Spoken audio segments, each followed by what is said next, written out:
저는 교사를 한마디로 정의해서 오케스트라의 지휘자라고 생각합니다. 오케스트라에는 수많은 악기가 있죠. 타악기도 있고 현악기도 있고 관악기도 있습니다. 각기 다른 소리를 내는 악기들이 모여 조화를 이루어야만 비로소 하나의 작품이 완성됩니다. 교실도 마찬가지입니다. 중요한 것은 차이를 인정하는 일입니다. 학생들은 성격부터 다릅니다. 어떤 아이는 내향적이고 또 어떤 아이는 외향적입니다. 오늘날 흔히 말하는 MBTI도 결국 그 차이를 보여주는 것이지요. 또 지능의 종류도 다양합니다.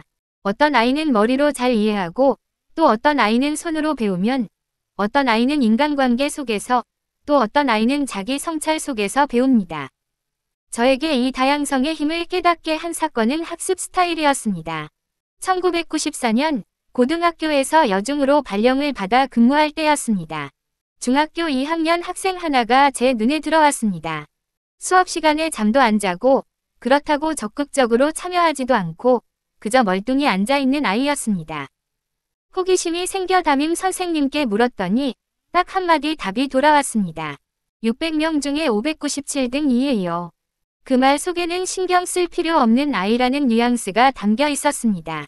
저도 교직 10년 차였으니 그 말을 곧이곧대로 이해할 수 있었습니다. 그런데 어느 날 우연히 그 아이의 연습장을 들여다보다가 깜짝 놀랐습니다. 거기에는 수많은 만화가 빼곡히 그려져 있었는데 수준이 상상을 초월할 정도로 뛰어났습니다. 단순히 잘 그린 그림을 넘어 몇 개의 선으로 바람을, 낙엽을, 인물을 표현해내는 솜씨는 거의 예술이었습니다. 저는 그 아이에게 부탁했습니다. 교과서 단어를 만화로 표현해 줄 수 있겠니? A4 용지에 칸을 나누어 건네주었더니 다음 날 아이는 한 단원 전체의 단어를 15개의 만화로 그려왔습니다. 저는 놀라움을 감출 수 없었습니다. 그 만화를 복사해 반 친구들에게 나누어 주었더니 놀라운 광경이 펼쳐졌습니다. 늘 집중하지 않던 아이들이 그림을 보고 단어를 맞추느라 교실이 숨죽인 듯 고요해진 겁니다. 시험 때가 아니면 좀처럼 들리지 않던 식의 초침 소리까지 들렸습니다. 아이들이 이렇게 몰입하는 모습은 처음이었습니다.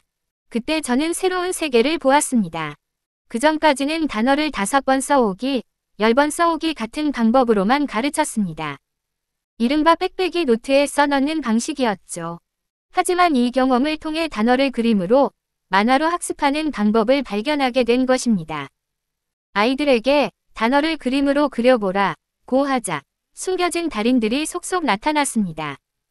그들의 작품을 모아 단어 학습지를 만들었고 교실은 완전히 달라졌습니다. 중학교 2학년은 흔히 단어 학습의 절벽이라 불리는데 이 방법 덕분에 아이들이 오히려 단어를 즐기며 배우게 되었습니다. 저는 그 활동에 픽셔너리라는 이름을 붙였습니다. 나중에 알고 보니 옥스퍼드에서도 같은 이름을 쓰고 있더군요. 원조가 어디냐는 중요하지 않았습니다. 중요한 건 교실이 살아나고 아이들이 변했다는 사실이었습니다. 그 전까지의 제 수업은 귀를 통해 전달하는 설명 위주의 수업이었습니다. 문법을 논리적으로 설명하면 아이들이 감탄하고 때로는 박수도 받았습니다. 하지만 중학교에서 그 방식은 더 이상 통하지 않았습니다. 이미지를 통한 단어 학습, 그림을 통한 이해. 이것이 저에게 암기에서 예술로 가는 첫 관문이 되었습니다. 그날 이후 교실은 단순한 지식 전달의 장이 아니라 차이를 인정하고 조화를 이루는 오케스트라가 되었습니다. 저는 비로소 교사의 길이 예술로 이어질 수 있음을 체감하게 되었습니다.